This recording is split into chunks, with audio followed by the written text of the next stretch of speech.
Arian, thanks so much for coming in today. September is National Childhood Cancer Awareness Month, and you have a very inspiring story, one of pain, but also one of triumph. Tell us, when were you first diagnosed with osteosarcoma? It was like March or so of 2015. Okay. That's when I was supposed to graduate high school. Okay. Where were you going to high school? Jefferson County. Okay. So, what were some of the warning signs that your body was changing somehow? I'd always had back pain, but it was like so much more intense. And what really got it was whenever my feet started to go numb whenever I was standing, and I could, like, from the middle of my back all the way down to my legs would go numb. And it was where the tumor was basically crushing my sciatic nerve. Okay. And who did you first see, in terms of a medical professional? I first went to an emergency room in Newport. They told me that I just had a slight UTI. So I waited a few months, and that was in November, and then I went back and saw an actual doctor. She's like, well, we're going to do an x-ray, and then we'll see where we go from there. And I tried doing physical therapy, and of course that didn't help. And then I went and got the scans. Right. And they're like, oh, well, we see something abnormal. Then I had to go to UT and get another scan, and then I finally went to Vanderbilt in Nashville. Okay. So for you, obviously that is a heartbreaking diagnosis. And I don't mean to bring you back to that time. I know that may be hard to talk about, but how did that affect you from a personal perspective? How did it affect your interaction with your family? How did it affect school? How did it affect your mood? I've always been really good about just being really upbeat about everything, but it was really hard. Like, I was a straight A student, and took honors and AP classes, and I just had to stop going immediately. Sure.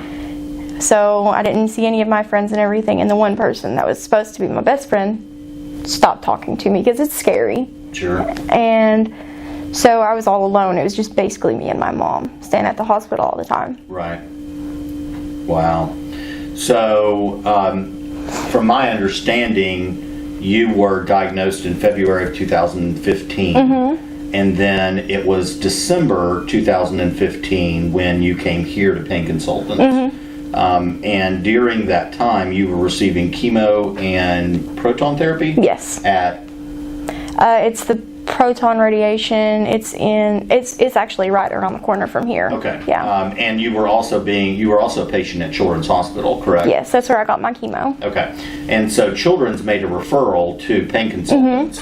Can you tell us, do you know why they referred you to be seen by Dr. Choo? Yeah, because the lady that was helping me with my pain at Children's, she knew that it was where it was chronic, it wasn't going to go away, that it was more intense than what she could help me with. If you asked me to describe Arian in one word, it would be a toss-up between resilient and positive, because unfortunately, as with lots of times when you're treating folks with chemo, they're going to develop side effects from that, and Arian struggled a lot with a condition called mucositis a couple of times, which is also excruciating as far as the pain in the throat and mouth, and even on those days where, frankly, she found it hard to swallow her own spit.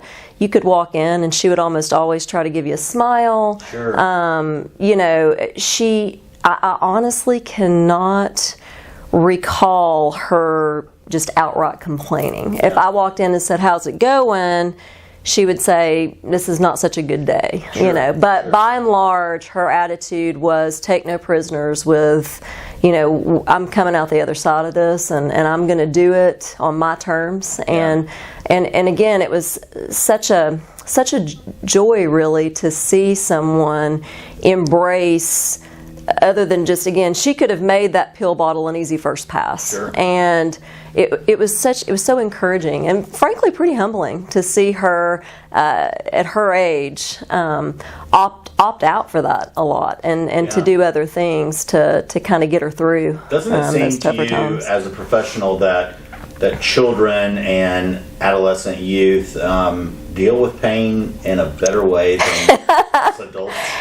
To be frank, it's why I do what I do Yeah. and who I do it with. Sure. I feel like kids, whether it's the teensiest babies that our team will see in the NICU or adolescents like Arian, kids want to be kids, Yeah. and you know, developmentally speaking, that's she should have been worried about fashion and prom and that Sure, sort. yeah. And I can remember, her setting goals along those lines. I am gonna walk across the stage for my diploma, and I've got 5-year-olds that basically again want to ensure that they're able to be at school for a dress-up day, and so I feel like they're a lot more. They don't board the bitter bus or sit and soak in self-pity nearly as much. Nearly as much as, and frankly, again, the role that I inhabit at the hospital,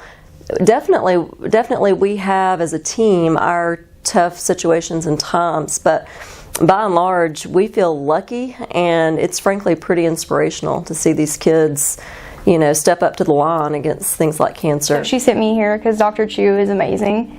And he is. And the PT, they helped me immensely because I was stuck in a bed. I couldn't move. That's what I had heard. Yeah. When I was talking about your case, is that you literally came in a wheelchair, and we'll get to where you are today because it's vastly different. Yeah. Which is awesome.